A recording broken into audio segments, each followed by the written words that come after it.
Hello, everyone. My name is Noah Miller, and I am currently working at Youth Villages as a family intervention specialist. What I do mostly is work with families, and I work with the youth of the family to make sure that the family stays together with family counseling. So, today I'm going to review each of the competencies in our competency list, and I'm going to assess my ability to follow through with them.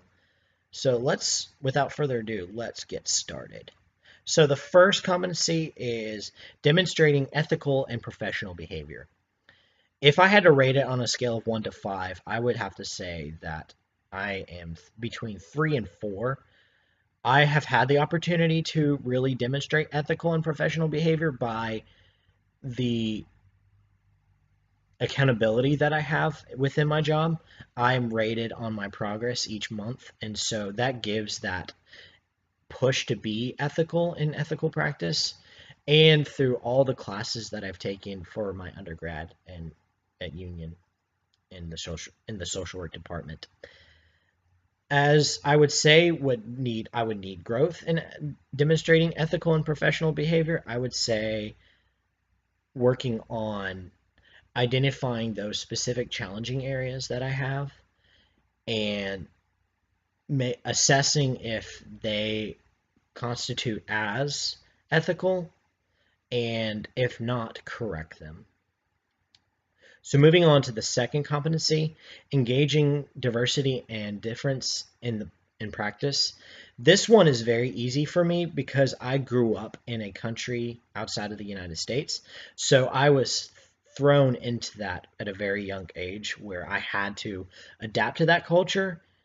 And to this day, I feel like that is a 4 for me. I'm not a master, but I am definitely a 4 on that, a proficient at that. Definitely always could use improvement. But with that, I'm able to really see a person's culture and really understand where they're coming from and try to do a little bit of research about that culture if I don't understand something. If I'm the kind of person, if I need to ask someone something, let's say if they mention a disorder I've never heard about, I will ask them about that disorder and then I will tell them that I'm going to do more research on that. And so that's where I need to continue growing on that. For the third one, is advancing human rights, social and economic and environmental justice.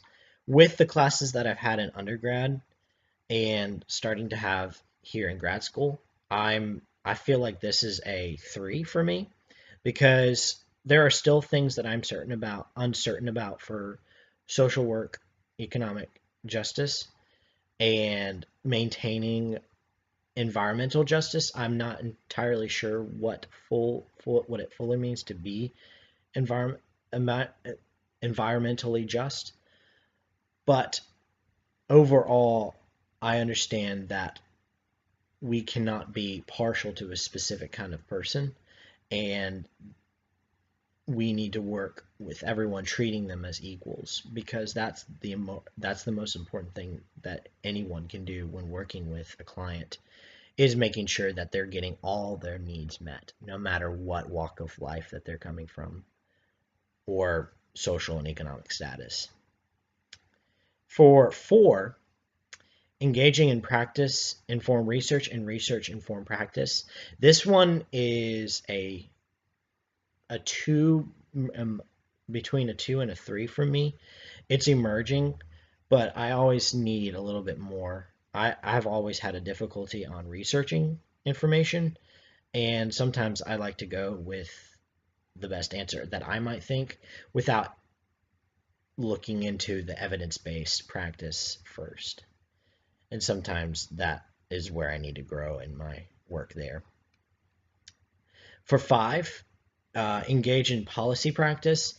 I would say I'm a 4 in that. Whenever I start a new position with my undergrad internship, I reviewed the entire policy and procedures manual and made sure that I understood all the major components in that.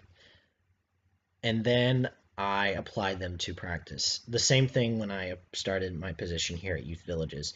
I looked at each individual aspect of it, and I made sure that I knew what was what and what I was expected to do and expected to follow and the laws surrounding that. So that is definitely a 4 for me. With 6, engage with individuals, families, groups, organizations, and communities. Since I am meeting my families 3 times a week, I would say that that is a 3 for me right now. That's an emerging skill, but it continually needs to be improved. I can always improve my interpersonal skills and building rapport with families because there are families that sometimes it's really hard to connect with them. I feel like if I continue to build those interpersonal skills, that skill set will continue to grow. And I'm understanding where they're coming from, understanding their culture and everything will really help with that. And then 7, assess individuals, families, and groups, organizations, and communities. One of the first things that we do when we open a case is we complete a biopsychosocial assessment with the family, and that gives us a really clear picture of the family that we're working with. And then we do a risk trauma assessment to assess those risk and trauma needs that they may have. So that gives us an overarching view of the family that we're working with. So I would say that that is definitely a 3 as well. I'm continuing to build that. With 8, intervene with individuals, families, groups, organizations, and communities. With specifically groups, organizations, and communities, we are expected to meet with our families and then, if need be, connect with the resources in the community, such as schools, such as the Justice Department, whether juvenile or just the regular Justice Department, or law enforcement. We interact with several different people with different hats, such as DCS and other ones like that.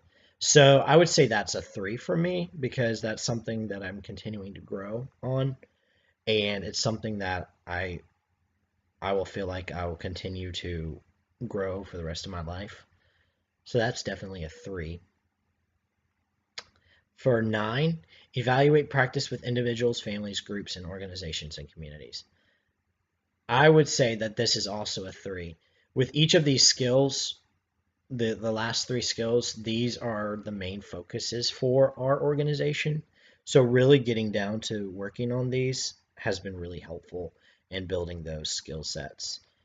But I continually need to grow on these skills. So I would say that is a 3. And I believe that I will continue to be a 3 on this. And then finally, appreciate the context of Christian higher education for social work education. I would say that this is between a 4 and a 5. I'm definitely proficient when it comes to understanding that social work practice should be founded upon Christian principles.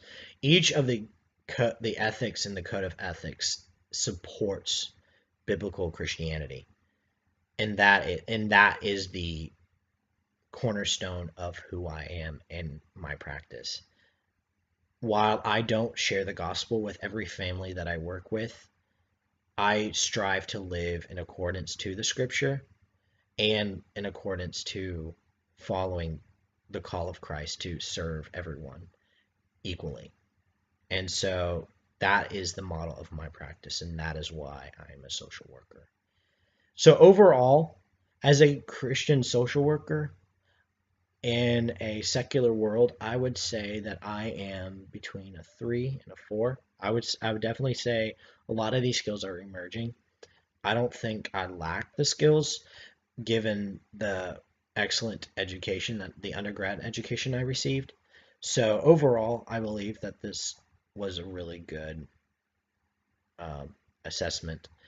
And so with that, that is the end of this vlog. I hope you have a wonderful afternoon.